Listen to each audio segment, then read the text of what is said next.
जनमत यानी वो मंच जहां पर हम और आप मिलकर करते हैं उन खबरों की बात जो सीधे आपसे सरोकार रखती है, जो सीधे देश से सरोकार रखती है।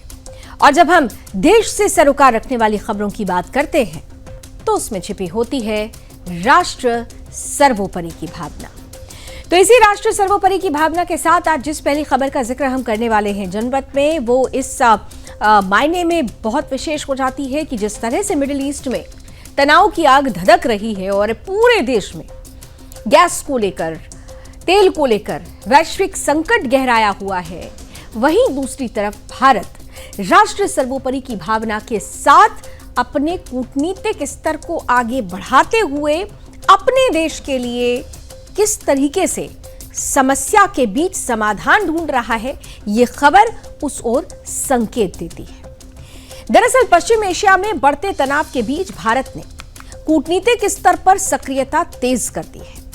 प्रधानमंत्री नरेंद्र मोदी ने बुधवार और गुरुवार के बीच दुनिया की 4 बड़ी शक्तियों के साथ, यानी 4 प्रमुख देशों के राष्ट्राध्यक्षों के साथ बातचीत की और बातचीत के माध्यम से क्षेत्र की गंभीर स्थिति पर अपनी चिंता जताई। साथ ही उन्होंने शांति बहाली के लिए संवाद का रास्ता अपनाने की भी अपील की। प्रधानमंत्री ने सबसे पहले कुवैत के क्राउन प्रिंस शेख सबा से बातचीत की। इस दौरान दोनों नेताओं ने पश्चिम एशिया में तेजी से बिगड़ते हालात पर चर्चा की और हालिया हमलों की कड़ी निंदा की। प्रधानमंत्री ने कुवैत में रहने वाले भारतीय नागरिकों की सुरक्षा सुनिश्चित करने के लिए वहां की सरकार का आभार भी जताया। कुवैत में बड़ी संख्या में भारतीय समुदाय निवास करता है और ऐसे में उनकी सुरक्षा भारत के लिए प्राथमिकता बनी हुई है। इसके बाद प्रधानमंत्री ने मलेशिया के प्रधानमंत्री अनवर इब्राहिम से बातचीत की। इस बातचीत में उन्होंने मलेशिया और वहां के लोगों को आने वाले हरी राया ईद फित्री के अवसर पर शुभकामनाएं दी। ये पर्व है वहां का जिसके उपलक्ष्य में ये शुभकामनाएं दी गई। दोनों नेताओं ने पश्चिम एशिया की स्थिति पर गहरी चिंता व्यक्त की और इस बात पर सहमति दर्ज की कि किसी भी प्रकार के तनाव को कम करने के लिए कूटनीति और संवाद ही सबसे प्रभावी माध्यम है।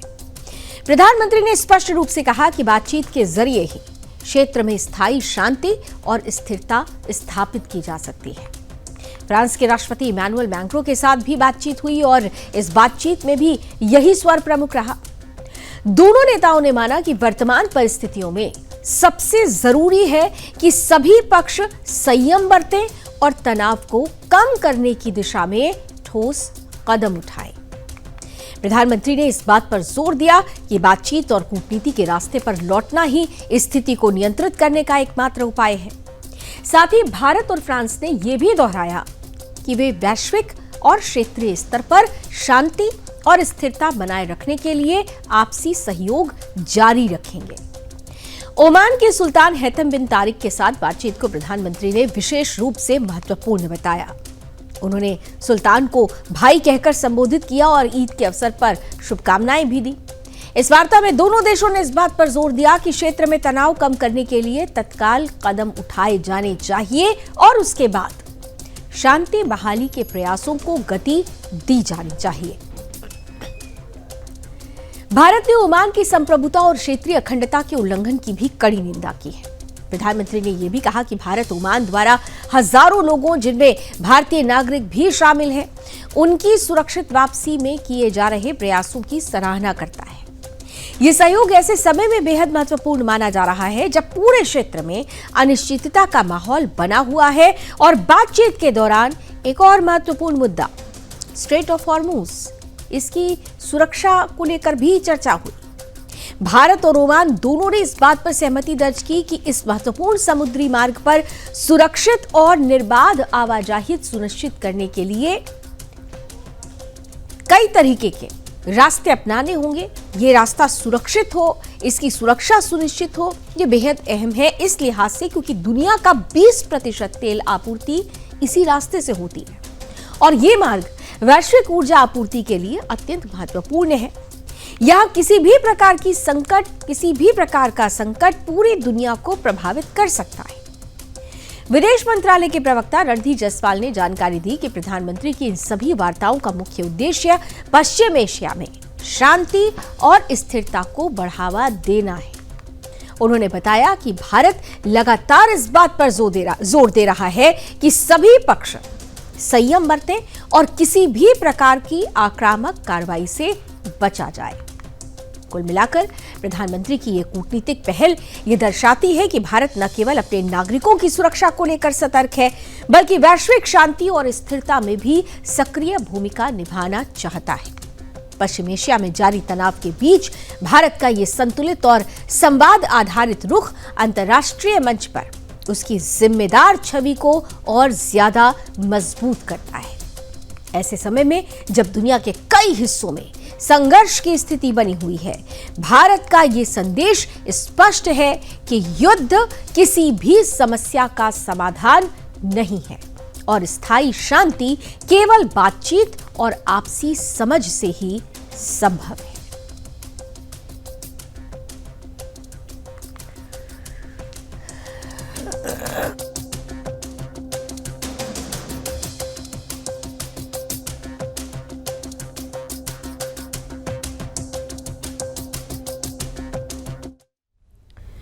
तो कुल मिलाकर भारत सीधे सीधे संवाद का पक्षधर है और यही वजह है कि भारत लगातार कह रहा है कि तनाव के बीच में अगर समाधान ढूंढना है तो संवाद के लिए मेज पर आना ही होगा और तभी संवाद से ही समाधान निकलेगा, वरना स्थिति बद से बदतर हो जाएगी। मिडिल ईस्ट में जारी तनाव के बीच वैश्विक राजनीति और ऊर्जा सुरक्षा को लेकर नई हलचल तेज हुई है। डोनाल्ड ट्रंप ने भले ही सार्वजनिक तौर पर सेना भेजने से इनकार कर दिया हो, लेकिन 2200 मरीन सैनिकों के साथ अमेरिकी युद्धपोत यूएसएस त्रिपोली का मिडिल ईस्ट की ओर बढ़ना बड़े सैन्य संकेत दे रहा है। इसे अमेरिका की संभावित रणनीतिक तैनाती के तौर पर देखा जा रहा है, जो आने वाले दिनों में हालात को और गंभीर बना सकती है। सूत्र ये कह रहे हैं कि अमेरिका की प्राथमिक चिंता स्ट्रेट ऑफ हॉर्मुज है, जो वैश्विक तेल आपूर्ति का सबसे महत्वपूर्ण समुद्री मार्ग माना जाता है। यहां से दुनिया का 20% तेल का हिस्सा निकलता है। ये उसी का रास्ता है जिसे बाधित किया गया है। इस क्षेत्र में किसी भी प्रकार का तनाव पूरी दुनिया की अर्थव्यवस्था को प्रभावित कर सकता है। माना तो यह भी जा रहा है कि अमेरिका का उद्देश्य इसी मार्ग को सुरक्षित करना और ईरान के प्रभाव को कम करना है। साथ ही ईरान में मौजूद संवेदनशील परमाणु सामग्री और यूरेनियम भंडार को लेकर भी अमेरिकी रणनीति सक्रिय हो सकती है। अगर अमेरिका इस क्षेत्र में सैन्य तैनाती को आगे बढ़ाता है तो यह पिछले 2 दशकों में सबसे बड़ा कदम होगा। इससे न केवल ईरान अमेरिका संबंध और खराब हो जाएंगे, बल्कि पूरे मिडिल ईस्ट में व्यापक संघर्ष की आशंका भी बढ़ सकती है। और इसी बीच बेंजामिन नेतन्याहू ने एक नया भू राजनीतिक प्रस्ताव पेश कर दिया है। दुनिया का ध्यान इस ओर उन्होंने खींचा है, सुझाव देते हुए कि भविष्य में तेल और गैस की आपूर्ति का मार्ग इजराइल के जरिए होना चाहिए और इसके लिए उन्होंने अरब प्रायद्वीप से इजराइल तक और वहां से भूमध्य सागर के बंदरगाहों तक पाइपलाइन बिछाने की योजना रखी है। नेतन्याहू का मानना है कि यह योजना स्ट्रेट ऑफ हॉर्मुज जैसे संवेदनशील चोक पॉइंट पर निर्भरता को खत्म कर सकती है। अगर यह प्रोजेक्ट सफल होता है तो वैश्विक ऊर्जा आपूर्ति की दिशा ही बदल जाएगी और एक नया सप्लाई नेटवर्क तैयार हो सकता है। हालांकि यह योजना अभी शुरुआती स्तर पर है और इसे लागू करने के लिए कई देशों की सहमति और बड़े निवेश की जरूरत होगी। नेतन्याहू का यह बयान ऐसे समय में आया है जब इजराइल ने हाल ही में ईरान के प्रमुख गैस क्षेत्र पर हमला किया है। इस हमले के बाद क्षेत्र में तनाव और बढ़ गया। इजराइल ने साफ किया कि यह कार्रवाई उसने अकेले की। हालांकि यह भी सामने आया कि ट्रंप प्रशासन ने ऐसे हमलों को लेकर सावधानी बरतने की सलाह दी थी। ऊर्जा बाजार पर इस संघर्ष का सीधा असर देखने को मिल रहा है। इजराइल के हमले के बाद अंतर्राष्ट्रीय बाजार में तेल और गैस की कीमतों में तेज उछाल आया है। ब्रेंट क्रूड ऑयल $119 प्रति बैरल तक पहुंच चुका है, जबकि एलएनजी की कीमत भी बढ़कर $3.25 के ऊपर चली गई है और इससे वैश्विक अर्थव्यवस्था पर दबाव बढ़ने की आशंका जताई जा रही है। ईरान की परमाणु क्षमता को लेकर भी विरोधाभासी दावे सामने आ रहे हैं। नेतन्याहू का कहना है कि हालिया संघर्ष के बाद ईरान की परमाणु और मिसाइल क्षमता काफी कमजोर हो गई है। हालांकि राफेल ग्रोसी, जो अंतर्राष्ट्रीय परमाणु ऊर्जा एजेंसी के प्रमुख हैं, उन्होंने इस दावे से इतर बयान दिया है। उनका कहना है कि ईरान की परमाणु क्षमता का बड़ा हिस्सा अब भी सुरक्षित है। इस पूरे घटनाक्रम के बीच जमीनी युद्ध की आशंका जताई जा रही है। नेतन्याहू ने संकेत दिया है कि केवल हवाई हमलों से किसी शासन को हटाना संभव नहीं है और इसके लिए जमीनी कार्रवाई की जरूरत पड़ सकती है। हालांकि उन्होंने इस पर विस्तृत जानकारी देने से इनकार किया। विश्लेषकों का मानना है कि अगर अमेरिका, इजराइल और ईरान के बीच तनाव इसी तरह बढ़ता रहा तो ये क्षेत्र एक बड़े युद्ध की ओर बढ़ सकता है। खासकर स्ट्रेट ऑफ हॉर्मुज जैसे संवेदनशील क्षेत्र में किसी भी प्रकार की सैन्य कार्रवाई वैश्विक स्तर पर ऊर्जा संकट पैदा कर सकती है। फिलहाल पूरी दुनिया की नजरें मिडिल ईस्ट पर टिकी हैं।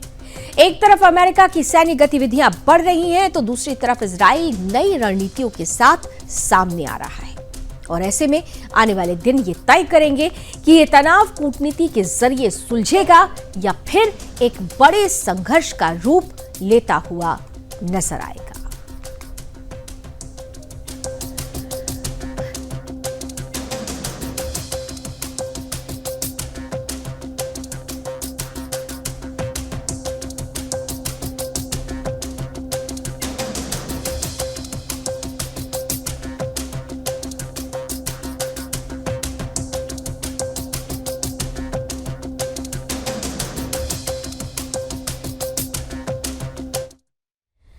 तो मध्य पूर्व में जारी युद्ध के बीच तनाव उस वक्त और बढ़ गया जब ईरान ने दावा किया कि उसने अमेरिका के अत्याधुनिक लड़ाकू विमान F-35 लाइटनिंग II को निशाना बनाया है। ईरानी मीडिया के अनुसार यह फाइटर जेट उनके एयर स्पेस में ऑपरेशन के दौरान था और तभी उसे हिट किया गया। घटना का वीडियो भी जारी करने का दावा किया गया है, जिससे इस खबर ने अंतर्राष्ट्रीय स्तर पर हलचल मचा दी है। हालांकि इस मामले में अमेरिकी पक्ष की प्रतिक्रिया कुछ अलग है। अमेरिकी सेंट्रल कमांड के अनुसार F-35 एक कॉम्बैट मिशन पर था और उस पर हमला जरूर हुआ है, लेकिन विमान को सुरक्षित तरीके से मिडिल ईस्ट के एक अमेरिकी एयरबेस पर उतार लिया गया। पायलट पूरी तरह से सुरक्षित बताया गया है। बावजूद इसके इस तरह के हमले को अमेरिका के लिए एक बड़ा सामरिक और मनोवैज्ञानिक झटका माना जा रहा है। विशेषज्ञों के अनुसार यह घटना सिर्फ एक विमान के क्षतिग्रस्त होने तक सीमित नहीं है, बल्कि इसके व्यापक रणनीतिक मायने हैं। F-35 यानी दुनिया के सबसे आधुनिक और महंगे फाइटर जेट्स में जिसका नाम शामिल हो, जिसकी कीमत करीब $100 मिलियन यानी 800 करोड़ रुपए तक बताई जाती हो, उससे भी अधिक मानी जाती हो, उसको अगर निशाना बनाया जाता है तो ये सीधे तौर पर एक संदेश देता है। अगर F-35 की बात करें तो इसकी सबसे बड़ी खासियत इसकी स्टील्थ तकनीक है, जो इसे दुश्मन के रडार से लगभग अदृश्य बना देती है। और ऐसे में अगर ईरान ने इसी ट्रैक करके निशाना बनाया है तो ये अमेरिकी सैन्य तकनीक की अजेयता पर बड़ा सवाल खड़ा करता है। इस घटना ने ईरान की वायु रक्षा प्रणाली को लेकर भी नई बहस छेड़ दी है। अमेरिका और इजराइल लगातार ये दावा करते रहे हैं कि ईरान के एयर डिफेंस सिस्टम को काफी हद तक निष्क्रिय कर दिया गया है, लेकिन F-35 पर हमले की खबर ये संकेत देती है कि ईरान की रक्षा प्रणाली अब भी सक्रिय है और प्रभावी भी है। अगर ये दावा सही साबित होता है तो ये अमेरिका की रणनीति के लिए एक बड़ी चुनौती बन सकता है। युद्ध के इस दौर में अमेरिका को लगातार सैन्य और आर्थिक नुकसान भी उठाना पड़ रहा है। विभिन्न रिपोर्ट्स के अनुसार संघर्ष की शुरुआत से अब तक अमेरिका अपने कई सैन्य उपकरण खो चुका है, जिनमें ड्रोन और अन्य विमान शामिल हैं। इसके अलावा कई सैनिकों के हताहत होने और घायल होने की खबरें भी सामने आई है। इससे न केवल सैन्य दबाव बढ़ा है बल्कि आर्थिक बोझ भी लगातार बढ़ रहा है। दूसरी ओर ईरान के लिए यह दावा मनोबल बढ़ाने वाला माना जा रहा है। अमेरिका और इजराइल ने इस अभियान की शुरुआत अपने अत्याधुनिक हथियारों और F-35 जैसे फाइटर जेट्स के दम पर की थी। और ऐसे में अगर ईरान इन विमानों को चुनौती देने में सफल होता है तो यह संदेश जाएगा कि वो इस युद्ध में कमजोर पक्ष नहीं है। इससे ईरानी सेना और नेतृत्व का आत्मविश्वास बढ़ सकता है। इस बीच बेंजामिन नेतन्याहू के नेतृत्व में इजराइल ने अपने हमले जारी रखे हैं। युद्ध के 21वें दिन इजराइल ने ईरान के कई ठिकानों पर हवाई हमले किए, जिसमें एक वरिष्ठ ईरानी जनरल के मारे जाने की भी खबर है। इजराइल का कहना है कि उसका उद्देश्य ईरान के सैन्य ढांचे को कमजोर करना और उसके नेतृत्व को निशाना बनाना है। विश्लेषकों का मानना है कि यह संघर्ष अब और ज्यादा जटिल होता जा रहा है। एक तरफ जहां अमेरिका और इजराइल अपनी सैन्य क्षमता लगातार बढ़ा रही है, सैन्य बढ़त बनाए रखने की तमाम कोशिशें कर रही है, तो वहीं ईरान भी जवाबी क्षमता दिखाकर संतुलन बनाने की कोशिश कर रहा है। F-35 पर हमले का दावा इसी रणनीतिक टकराव का हिस्सा माना जा रहा है। आने वाले दिनों में यह साफ होगा कि ईरान का दावा कितना सटीक है और इसका युद्ध की दिशा पर क्या असर पड़ता है।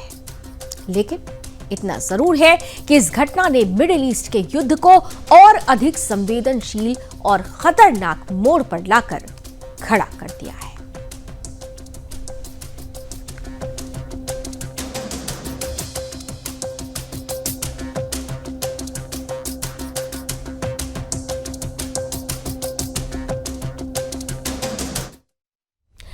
तो मिडिल ईस्ट में जारी युद्ध के बीच एक नई और बेहद अहम जानकारी सामने आई है, जिसने वैश्विक व्यापार और ऊर्जा सुरक्षा को लेकर चिंता बढ़ा दी है। एक इंटेलिजेंस रिपोर्ट ये कह रही है कि ईरान ने स्ट्रेट ऑफ हॉर्मुज से गुजरने वाले जहाजों से पहली बार टोल वसूलना शुरू कर दिया है। बताया जा रहा है कि हर जहाज से करीब $2 मिलियन यानी लगभग 20 करोड़ रुपए लिए जा रहे हैं। इतिहास में यह पहली बार है जब हॉर्मुज स्ट्रेट से गुजरने के लिए किसी जहाज से शुल्क लिया जा रहा। अब तक यह मार्ग पूरी तरह से मुक्त था और अंतर्राष्ट्रीय जहाज बिना किसी शुल्क के यहां से गुजरा करते थे। लेकिन मौजूदा युद्ध और तनावपूर्ण हालात ने इस व्यवस्था को बदल दिया है। रिपोर्ट ये कह रही है कि ईरान ने फारस की खाड़ी में बढ़ते खतरे को देखते हुए हॉर्मुज के पास एक सुरक्षित गलियारा तैयार किया है। यह गलियारा लारक द्वीप के पास बनाया गया है, जहां से अब तक 9 जहाजों को सुरक्षित निकाला जा चुका है। इन जहाजों में भारत, चीन, पाकिस्तान और मलेशिया से जुड़े जहाज शामिल बताए जा रहे हैं। रिपोर्ट्स में यह भी सामने आया है कि इन जहाजों में कम से कम एक ने पुष्टि की है कि उसने $2 मिलियन का टोल उससे लिया गया है। हालांकि यह स्पष्ट नहीं किया गया कि कुल 9 जहाजों में से कितने जहाज किस देश के थे। ईरान ने इस पूरे मामले पर आधिकारिक तौर पर कोई विस्तृत बयान भी नहीं दिया है, लेकिन उसके नेताओं के बयान इस दिशा की ओर संकेत जरूर दे रहे हैं। ईरान के विदेश मंत्री अब्बास अराक्ची ने कहा है कि ईरान केवल उन्हीं देशों को जहाजों को गुजरने की अनुमति दे रहा है जो उसके मित्र हैं और शुभचिंतक हैं। इससे साफ है कि यह कदम सिर्फ आर्थिक नहीं बल्कि कूटनीतिक और रणनीतिक भी है। वहीं ईरान के सांसद मोहम्मद बुगबेर ने साफ शब्दों में कहा कि हम उन क्षेत्रों पर टैक्स लगाएंगे जो हमारे नियंत्रण में है। जिन देशों ने हम पर प्रतिबंध लगाए हैं उन्हें इसकी कीमत चुकानी होगी।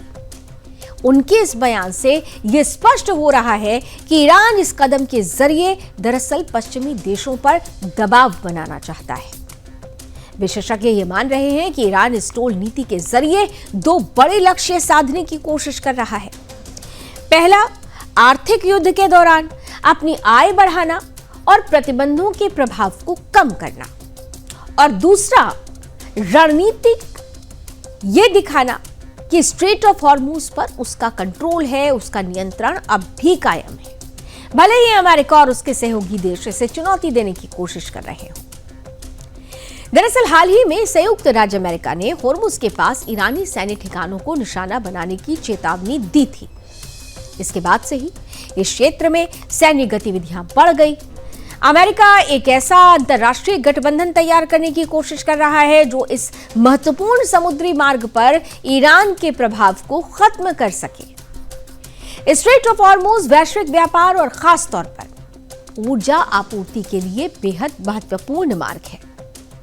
दुनिया के कुल तेल निर्यात का बड़ा हिस्सा 20% हिस्सा इसी रास्ते से गुजरता है और ऐसे में यहां किसी भी तरह का शुल्क या प्रतिबंध पूरी दुनिया की अर्थव्यवस्था को प्रभावित कर सकता है। ईरान द्वारा टोल वसूली की खबर ने अंतर्राष्ट्रीय बाजार में भी हलचल पैदा कर दी है। अगर ये व्यवस्था लंबे समय तक जारी रहती है तो तेल और गैस की कीमतों में और उछाल देखने को मिल सकता है। साथ ही कई देश वैकल्पिक मार्गों की तलाश तेज कर सकते हैं। इसके अलावा यह कदम अंतर्राष्ट्रीय समुद्री कानून और व्यापारिक नियमों पर भी सवाल खड़े करता है। आमतौर पर ऐसे अंतर्राष्ट्रीय जलमार्गों को सभी देशों के लिए खुला और मुक्त माना जाता है। ऐसे में ईरान का यह कदम आने वाले समय में वैश्विक स्तर पर विवाद का कारण बन सकता है। कुल मिलाकर हॉर्मुज से गुजरने वाले जहाजों पर टोल लगाने का ईरान का फैसला सिर्फ एक आर्थिक कदम नहीं है बल्कि एक बड़ा रणनीतिक संदेश है। ये न केवल अमेरिका और उसके सहयोगियों को चुनौती देता है बल्कि ये भी दिखाता है कि मिडिल ईस्ट में चल रहा ये संघर्ष अब व्यापार और ऊर्जा के मोर्चे पर भी गहराता जा रहा है। आने वाले दिनों में यह देखना भी दिलचस्प होगा कि अंतर्राष्ट्रीय समुदाय इस पर कैसी प्रतिक्रिया देता है और क्या यह कदम वैश्विक व्यापार की दिशा ही बदलने वाला है। समय बताएगा।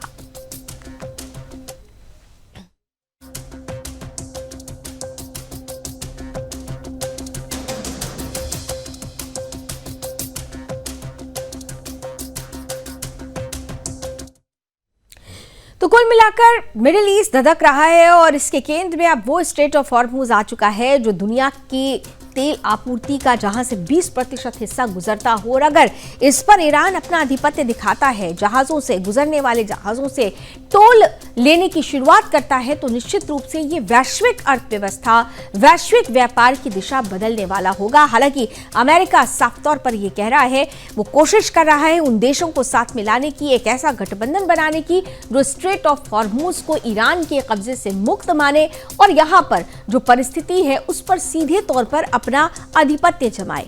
इन सब के बीच मिसाइलें बरस रही हैं, गोले दागे जा रहे हैं, ड्रोन से हमला हो रहा है, वैश्विक संकट गहरा रहा है और भारत सिर्फ एक अपील कर रहा है, अपील संवाद से समाधान की। अब बात समाधान की हो रही है तो आइए अब जरा कुछ और खबरों की तरफ आपको लिए चलते हैं जिसका समाधान जरूरी है, जिसे आपको जानना समझना जरूरी है, जिसे इस देश के सनातनियों, विश्व के सनातनियों को जानना और समझना जरूरी है। हम बिहार की राजधानी पटना की अब एक खबर आपके सामने रखने वाले हैं। पटना में नवरात्रि के दौरान एक अलग तरह की ही स्थिति देखने को मिली है, जहां एक और लोग इस पर्व को शुद्धता, पवित्रता, आस्था के साथ मना रहे हैं, वहीं दूसरी ओर शहर में एलपीजी की कमी का असर होटल और रेस्टोरेंट व्यवसाय पर पड़ता हुआ नजर आ रहा है। स्थानीय स्तर पर सामने आई जानकारी के अनुसार गैस आपूर्ति प्रभावित होने के कारण कई छोटे बड़े होटल और ढाबों का संचालन बाधित हुआ है। कुछ स्थानों पर अस्थायी रूप से दुकानें बंद करनी पड़ी है, जिससे कारोबारियों को आर्थिक नुकसान झेलना पड़ रहा है। और इसी बीच ईंधन की कमी से निपटने के लिए कुछ लोगों द्वारा वैकल्पिक साधनों का उपयोग किए जाने की बातें सामने आई। हालांकि जब ये बातें सामने आई तो बहुत ही खतरनाक बात आई। ये कहा जा रहा है कि शमशान की जो अधजली लकड़ियां हैं उनका इस्तेमाल हो रहा है। शमशान से अवशेष सामग्री लाकर उसे व्यावसायिक उपयोग में लेने के दावे किए जा रहे हैं। हालांकि अभी तक कोई आधिकारिक पुष्टि नहीं हुई है, लेकिन इसकी चर्चा शुरू हो चुकी है। अधिकारी ये कह रहे हैं कि इस तरह की सूचनाओं की जांच की जा रही है और यदि कोई अनियमितता पाई जाती है तो उचित कार्रवाई जरूर की जाएगी। इस तरह की स्थिति आपूर्ति श्रृंखला में आई बाधा का परिणाम हो सकती है, जिसे जल्द ही सामान्य करने के प्रयास किए जा रहे हैं, जैसा कि अधिकारी कह रहे हैं। वहीं प्रशासन ने लोगों से अपील की है कि अफवाहों पर ध्यान न दें और किसी भी संदिग्ध गतिविधि की सूचना तुरंत संबंधित विभाग को दी जाए। फिलहाल स्थिति पर निगरानी रखी जा रही है और उम्मीद जताई जा रही है कि एलपीजी की आपूर्ति जल्द ही सामान्य हो जाएगी, जिससे होटल और रेस्टोरेंट व्यवसाय फिर से पटरी पर लौट सकेंगे।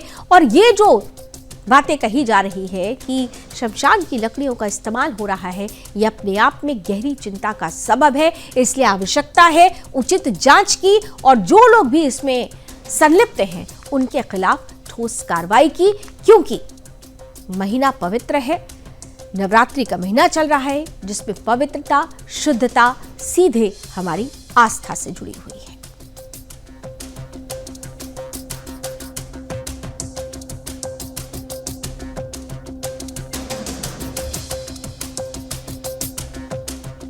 लकड़ी जमा कर रहा है तो फेंकने के लिए थोड़ी कर रहा है। तो तंदूर जो बड़ा बड़ा रेस्टोरेंट में जो खाता है वो ना समझे, बनता तो उसी से हम ही जानते हैं। मेरे बगले में गुलवी घाट है, ये तो सही बात है। लेकिन भैया स्वाद भी आता है बड़ा बुजुर्ग का। आदमी मर रहा है और उसका स्वाद आ रहा है तो आदमी खाने वाला समझे। हम तो नान नहीं खाते, तंदूर नहीं खाते। इस वक्त हम पटना के शमशान घाट पर हैं। मेरे पीछे आपको लाश जलती हुई नजर आएगी।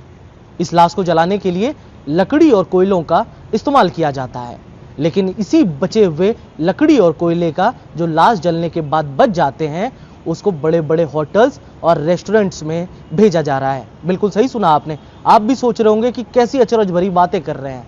तो बात यह है कि राजधानी पटना में गैस की भारी किल्लत है। बड़े बड़े रेस्टोरेंट्स और होटल्स बंद होने की कगार पर हैं, लेकिन लोगों ने इसके बीच का रास्ता निकाल लिया है। इस शमशान में बची लकड़ियां और कोयले जो लाश जलने के बाद बच जाते हैं, उनको बड़ी बड़ी बोरियों में, बड़े बड़े बोरे में पैक करके लोग ले जा रहे हैं। कुछ मीडिया चैनल्स ने इसको रिपोर्ट किया। सुदर्शन न्यूज ने ये सोचा कि जमीन पर जाकर इसकी तफ्तीश की जाए और इसके बारे में पता लगाया जाए कि आखिर इस बात में कितनी सत्यता है। हम ग्राउंड पर आए। हमने ग्राउंड पर जो देखा वो अचरज भरा था। हमने देखा कि ये लाश के जलने के बाद जो कोयले बच जाते हैं, उनको बोरियों में पैक किया जा रहा है और बोरियों में पैक करने के बाद कुछ लोग आते हैं और इसको लेकर जाते हैं और इसी से होटल्स और रेस्टोरेंट्स में खाना बन रहा है। तो ये है बिहार की राजधानी पटना की तस्वीरें। गैस की एक तरफ भारी किल्लत तो दूसरी तरफ बीच का रास्ता निकाला गया और रास्ता ऐसा कि लाश के बचे कोयलों का खाना बनाने में किया जा रहा है और वही भोजन लोगों को कराया जा रहा है। हमारे कैमरे के पीछे हमारे सहयोगी अमित हैं। कैमरे के सामने से मैं प्रेम कश्यप, सुदर्शन न्यूज के लिए पटना। तो ये एक ऐसी एक्सक्लूसिव रिपोर्ट है जिस पर हम भी ये अपील करते हैं कि शासन प्रशासन जागे और ऐसा करने वालों के खिलाफ सख्त कार्रवाई की जाए, क्योंकि ये सीधे सीधे आस्था से खिलवाड़ है। समस्या है, लेकिन सरकार प्रशासन समस्या का समाधान निकालने का प्रयास कर रही है। इस बीच अगर समस्या का समाधान कुछ लोग अपने फायदे के लिए इस तरह से निकालें तो ये बिल्कुल भी बर्दाश्त नहीं होगा। आस्था से खिलवाड़ कोई भी सनातनी बर्दाश्त नहीं कर सकता और इसीलिए हम भी ये अपील करते हैं कि ऐसा करने वालों के खिलाफ सख्त से सख्त कार्रवाई हो। करते हैं छत्रपति संभाजी नगर की, जहां गुड़ी पाड़वा और हिंदू नववर्ष के अवसर पर आयोजित एक कार्यक्रम के दौरान विधायक टी राजा का बयान सामने आया। शहर के पिसा देवी क्षेत्र में हिंदू जन जागृति समिति द्वारा आयोजित हिंदू राष्ट्र धर्म सभा में टी राजा ने मुगल बादशाह औरंगजेब की कब्र को लेकर तीखी टिप्पणी की। राजा सिंह ने मंच से कहा कि औरंगजेब की कब्र को उखाड़कर वहां शौचालय बनाया जाना चाहिए। उन्होंने इस संबंध में महाराष्ट्र के मुख्यमंत्री देवेंद्र फडणवीस से सीधा आह्वान भी किया। उनके इस बयान के बाद राजनीतिक और सामाजिक हलकों में प्रतिक्रिया तेज होने की संभावना है। सभा को संबोधित करते हुए उन्होंने ऐतिहासिक संदर्भों का हवाला देते हुए औरंगजेब के शासनकाल की आलोचना की और कहा कि ऐसे शासकों के प्रतीकों को सम्मान देने के बजाय उन्हें हटाया जाना चाहिए। कार्यक्रम में उपस्थित समर्थकों ने उनके बयान पर समर्थन भी जताया, जिससे माहौल और अधिक गर्माता दिखा। ये कार्यक्रम हिंदू नववर्ष के अवसर पर आयोजित किया गया था, जिसमें बड़ी संख्या में लोग शामिल हुए थे। आयोजन का उद्देश्य सांस्कृतिक जागरूकता और धार्मिक एकता को बढ़ावा देना बताया गया। इस बयान के बाद कार्यक्रम चर्चा का विषय बना हुआ है और इस बयान के बाद राजनीति भी गर्मा रही है। किसके पैसे हो? आपके पैसे। किसके पैसे हो? हम सब के पैसे हैं। यानी जिसने मेरे संभाजी को तड़पा तड़पा कर मारा, उस हरामी पिल्ले सुअर के बच्चे की कब्र को मेंटेन के लिए 6,50,000 रुपए दिए जा रहे हैं। क्या हमें स्वीकार है? क्या हमें स्वीकार है? क्या अभी भी हमारे राजनेताओं को क्या समझ में नहीं आ रहा? अरे मेरे भाई, हिंदुत्व की बात करो, हिंदू तुम्हें राज करवाएगा। मैं हमारे देवा भाव से निवेदन करना चाहूंगा, देवा भाव, इतिहास लिखने का समय, यानी इतिहास लिखने का अवसर बहुत कम लोगों को मिलता है मेरे मित्रों। इतिहास लिखने का अवसर बहुत ही कम लोगों को मिलता है। देवा भाव, हिंदू समाज आपको अवसर दे रहा है, हिंदू समाज आपको मौका दे रहा है। हिंदू समाज की डिमांड है कि औरंगजेब की कब्र को उखाड़ के फेंका जाए। किससे डर है? किससे डर है? मैं पूछना चाहता हूं, देवा भाव, किससे डर है? बोलो, कितने लाख लोगों की आवश्यकता आपको पड़ेगी उस औरंगजेब की खबर को उखाड़ने के लिए? उतने लाख लोगों को लेकर मैं। इधर मुंबई से सटे मीरा भाईंदर में युवाओं के बीच भक्ति का एक नया और अनोखा रूप देखने को मिला है। यहां आयोजित एक कार्यक्रम में भजन क्लबिंग के जरिए पारंपरिक भक्ति और आधुनिक संगीत का संगम पेश किया गया, जिसने बड़ी संख्या में युवाओं को आकर्षित किया। इस आयोजन में सैकड़ों युवा एकत्र हुए और भगवान के भजनों को आधुनिक रॉक और म्यूजिक बीट्स के साथ प्रस्तुत किया गया। कार्यक्रम में शामिल युवा जोश और उत्साह के साथ भजन पर झूमते हुए नजर आए। आयोजकों का कहना है कि इसका उद्देश्य युवाओं को अपनी सांस्कृतिक जड़ों से जोड़ना और भक्ति को नए अंदाज में प्रस्तुत करना था। आज के समय में जहां युवा वर्ग पाश्चात्य संगीत की ओर अधिक आकर्षित होता है, वहीं इस तरह के आयोजन ये दिखाते हैं कि पारंपरिक भक्ति को भी आधुनिक शैली में प्रस्तुत कर युवाओं तक प्रभावी तरीके से पहुंचाया जा सकता है। कार्यक्रम में भक्ति और संगीत का ऐसा मेल देखने को मिला जिसने माहौल को उत्साहपूर्ण और ऊर्जावान बना दिया। इस पहल को एक सकारात्मक प्रयोग के तौर पर देखा जा रहा है, जिसमें संस्कृति और आधुनिकता के बीच संतुलन बनाने की कोशिश भी की गई है। आयोजकों के अनुसार यदि भक्ति को समय के अनुसार प्रस्तुत किया जाए तो इसका प्रभाव और दायरा दोनों बढ़ सकते हैं। इस कार्यक्रम के आयोजन में ब्लूमिंग ऑरेंज और नारायणी सेना की प्रमुख भूमिका रही। दोनों संस्थानों ने मिलकर इस आयोजन को सफल बनाया और युवाओं के बीच सांस्कृतिक जागरूकता का संदेश देने का प्रयास किया। कुल मिलाकर मीरा भाईंदर में आयोजित यह कार्यक्रम भक्ति के एक नए स्वरूप की झलक पेश करता हुआ नजर आया, जिसमें परंपरा और आधुनिकता का संगम दिखाई दिया। आयोजकों का मानना है कि इस तरह के प्रयोग भविष्य में और भी बड़े स्तर पर किए जा सकते हैं, जिससे युवा पीढ़ी को अपनी संस्कृति से जोड़ने में मदद मिलेगी। आज का जो कार्यक्रम है भजन क्लबिंग, जैसे नाम से समझ में आता है कि हमारे यूथ के लिए ही किया गया है। हमारे यूथ कॉन्सर्ट में चला जाता है, लेकिन हमारे भजन संध्या में जनरली आता नहीं है।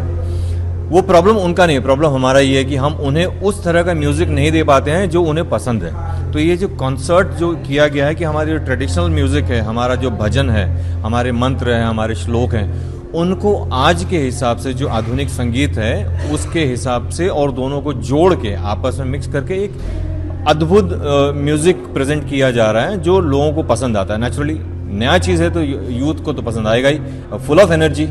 सो इधर मध्य प्रदेश की राजधानी भोपाल के चर्चित जिंसी स्लॉटर हाउस मामले में बड़ा घटनाक्रम सामने आया है। गोमांस प्रकरण के मुख्य आरोपी असलम कुरैशी उर्फ चमड़ा को अदालत से जमानत मिलने के कुछ ही समय के बाद पुलिस ने दोबारा उसे हिरासत में ले लिया और उसके खिलाफ राष्ट्रीय सुरक्षा अधिनियम के तहत कार्रवाई की गई। करीब 70 दिनों तक जेल में रहने के बाद असलम जैसे ही भोपाल सेंट्रल जेल के मुख्य द्वार से बाहर निकला, पहले से मौजूद पुलिस टीम ने उसे तुरंत गिरफ्तार कर लिया। इस कार्रवाई ने पूरे मामले को नया मोड़ दे दिया है। जानकारी ये कह रही है कि एडीजे पंकज कुमार जैन की अदालत ने 35,000 रुपए के मुचलके पर असलम को जमानत देने के आदेश जारी किए थे। हालांकि रिहाई के तुरंत बाद एनएसए के तहत दोबारा गिरफ्तारी ने साफ कर दिया है कि प्रशासन मामले को गंभीरता से ले रहा है।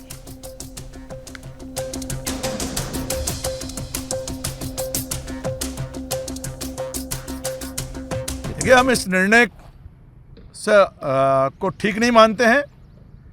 इस निर्णय से हम सहमत नहीं हैं और ये निर्णय से असलम चमड़ा जैसे जो तनो मांस लगभग जो गौ माता का जिसके पास मिलता है और उसको आप कानूनी छोटी मोटी त्रुटियों के कारण यदि उसको जमानत मिलती है तो इस प्रकार से इस भारत में अस्थिरता फैलाने वाले ये असलम चमड़ा जैसे देशद्रोही लोग, इनको जो है प्रोत्साहन मिलेगा।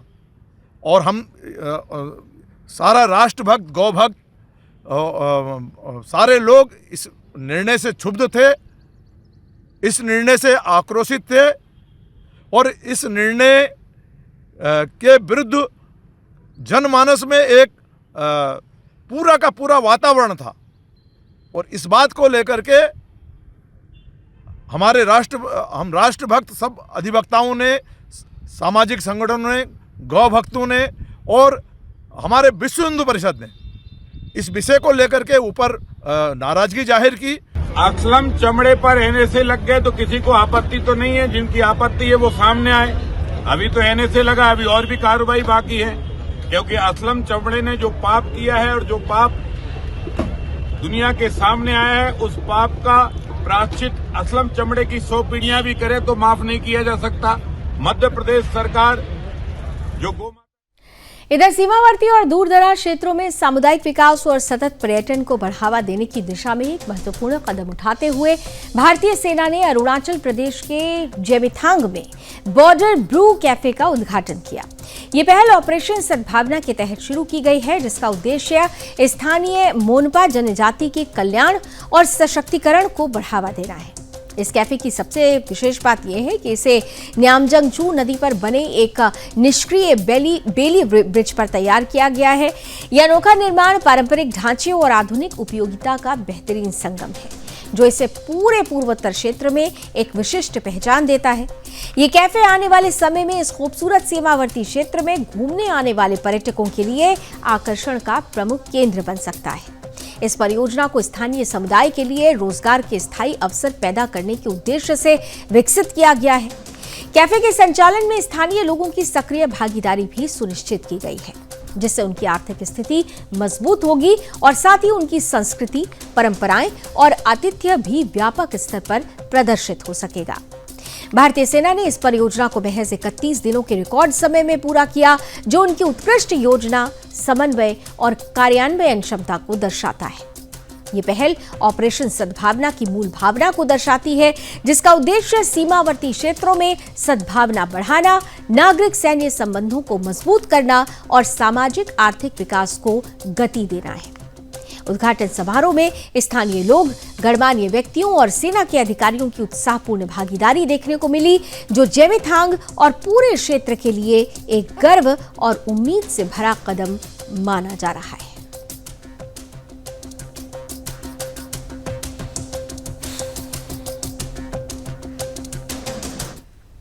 और चलिए इसी के साथ जनमत में अभी बस इतना ही। देश और दुनिया की तमाम खबरों के लिए आप जुड़े रहिए सुदर्शन न्यूज के साथ। जय हिंद।